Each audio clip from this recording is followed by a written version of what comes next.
Teofimo Lopez says that Devon Haney lost to Ryan Garcia, got his ass whooped, and regardless of the Austrian test, should go in and get that rematch if he really wants revenge, if he's really upset and genuinely wants that get back. He has to do it in the ring. And I've been telling you guys that I'm in the same boat, but who am I to say it? I'm not Teofimo Lopez. I'm not a world champion. So what can I really say about it? So Teo, hearing him say it kind of confirms that, maybe we're not crazy for thinking that Devin needs that rematch in the ring. I think honestly, most of us fans feel that way because we all want to see it. That's how the sport of boxing is. We want to see fighters get in there. Obviously, Teofimo Lopez has done it many times himself. One of the best fighters in the world at 140. He's a world champion, and I think that's a matchup that he likes down the line is Devon Haney and Teofimo Lopez, because obviously these guys have history. They're fathers. They don't like each other, this and that. They've had a lot of run-ins with each other where they haven't had so many nice words to say to each other. So I'd love to see the fight, but ultimately I do agree, and this is coming from someone who picked Devin to win the first fight. And a lot of people are going to say in favor of Devin, why should I give him a rematch? He cheated, this and that. But the facts are that, we saw what we saw still. So even though we can say things like, yeah, the Austrian impacted his performance, but we also can't say that the outcome wouldn't be the same without the Austrian. That's something that has to be answered inside the ring. So inevitably, I think that we're going to get this rematch, whether some of you guys like it or not. I honestly like it. I think that Devon Haney could very well win a rematch. Do I pick him to win? I still have to see more, because personally, I'm a big believer, and a big reason why I'm a big believer in the fact that Devon Haney should be moving up to 47. And the reason why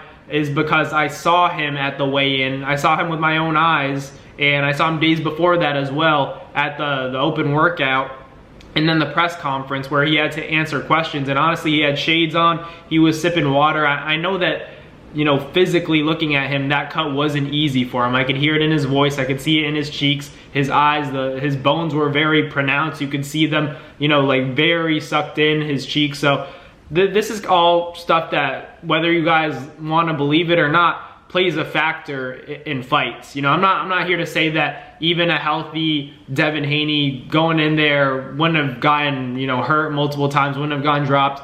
He probably still would have gotten hit with that left hook, because I think Austrian or not, there's still things that Devin needs to, improve on. There are holes in his game that he has to close up before getting in the ring with not only Ryan Garcia, but any puncher in the sport of boxing, because he showed a level of vulnerability that we've never seen from him before. And more importantly, he himself, mentally, psychologically, how is he gonna do when he returns against a big puncher? And that's why I'm such a big advocate for Devin getting a get-back fight with a non-puncher, more of a boxer. That's why I really would have liked the fight with Sandor Martin, his mandatory.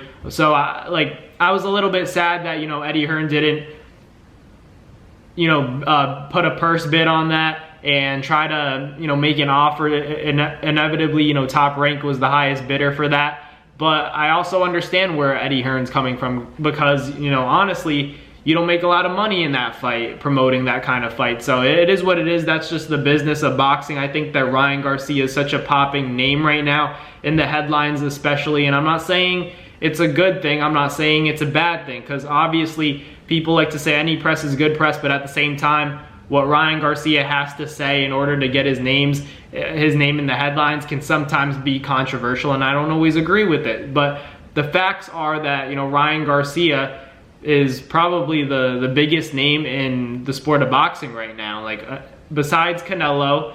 Canelo's a big name regardless, but I really think that Ryan is bringing a different audience. And maybe these aren't the people we want watching boxing, but honestly, if we want to see the big fights, we have to give people outside of the sport a reason to come and watch it. It can't just be us boxing fans, because obviously the money has to be on the table for these big fights. Like, take Shakur and Tank, for example. If they make that fight now, I'm not sure it's going to do 1 million pay-per-view buys. I think it would probably do around 800,000, but you know, if you have a guy like Ryan Garcia there and Tank as his dance partner, those fights really do sell. But going back, I'm getting a little bit off track here, thinking about these big money fights, but obviously I still want to see Tank and Shakur. I just also know that the business of boxing tends to get in the way of fights that we need to see. But we're probably going to get Lomachenko and Tank. We're probably going to get Isak Cruz and Tank as the rematch and stuff like that before we even see Shakur. Who knows? But that's the fight I really want to see. Obviously, the best fighting the best at 35. Do I think that Shakur and Tank is the most exciting fight?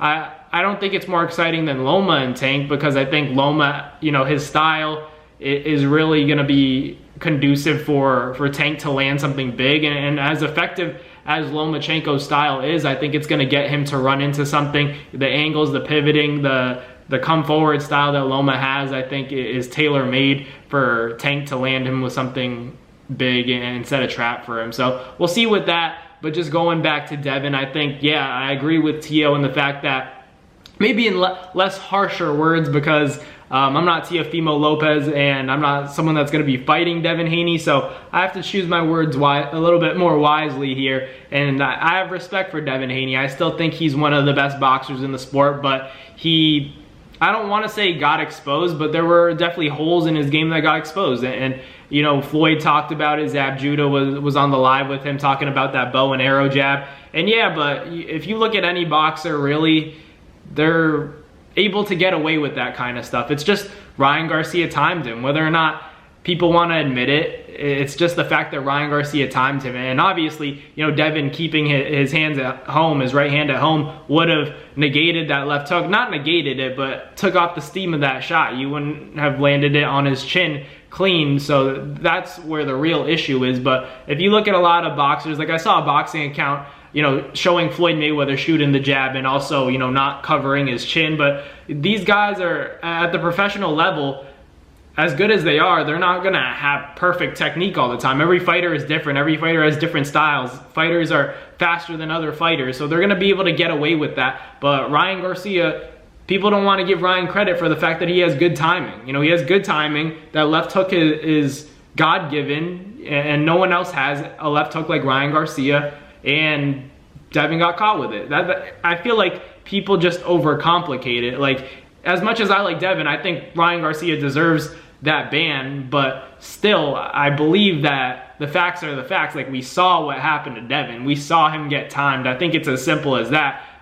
You could say all you want about the bow and arrow jab, and that's true, but at the end of the day, Ryan Garcia, you got to give him credit for landing that shot, for finding the time to land it, because it's not like Devin Haney's an easy person to hit. I'm not saying he has the best defense in the world, but he's also not an easy fighter to clip like that. You know, and people always say Devin likes to hug and run.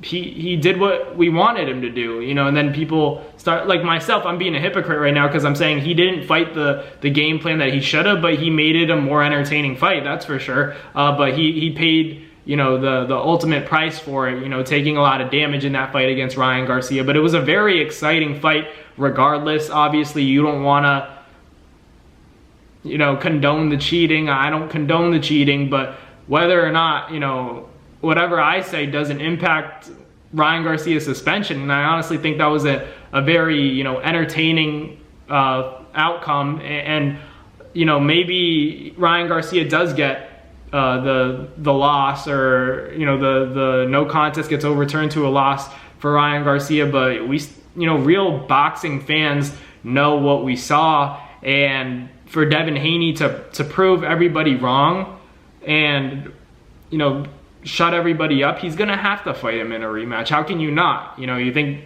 boxing fans are just gonna forget and let you get away with a no contest? No, of course not. And Devin knows that. So I think in his mind, he's already putting the idea out there, saying that when Ryan Garcia comes back from that suspension, we can run it back in a rematch. And that's a big fight down the line. Like, not heavily down the line, not far down the line, but obviously not this year, because Ryan Garcia has to serve his suspension. But it's a really good fight. I really do like the rematch. I think it's a different fight. I think if it happens at 47, it could be a, you know, a much more different fight. We have to see how Ryan Garcia comes in, where he's at mentally, and how he trains for the fight.